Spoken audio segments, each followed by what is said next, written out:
वज़ीर आला पंजाब मरीम नवाज शरीफ का चीन के दौरे का 5वां कामयाब दिन। वज़ीर आला पंजाब मरीम नवाज शरीफ ने शंघाई के लॉन्गोंग डिस्ट्रिक्ट में हवावे टेक्नोलॉजीज का दौरा किया। हवावे के ताउन से लाहौर पाकिस्तान का पहला जदीद तरीन स्मार्ट सिटी बनाने का फैसला किया गया।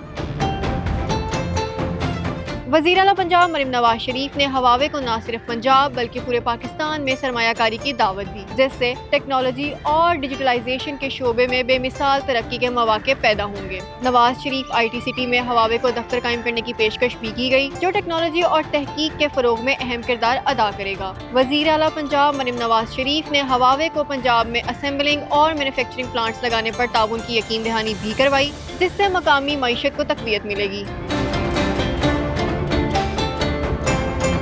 पंजाब की पहली मुकम्मल AI यूनिवर्सिटी में हवावे के माहिरीन की खिदमात भी ली जाएंगी। इसके अलावा नौजवानों को डिजिटल टेक्नोलॉजीज की जदीद महारतों को रोशनास करवाने के लिए भी हवावे के साथ मुआहदे तय किए जाएंगे। वज़ीर आला पंजाब मरीम नवाज शरीफ का VN डिजिटल पंजाब अमली शक्ल अख्तियार कर रहा है। यह दौरा न सिर्फ पंजाब बल्कि पूरे पाकिस्तान के लिए संगे मील की हैसियत रखता है।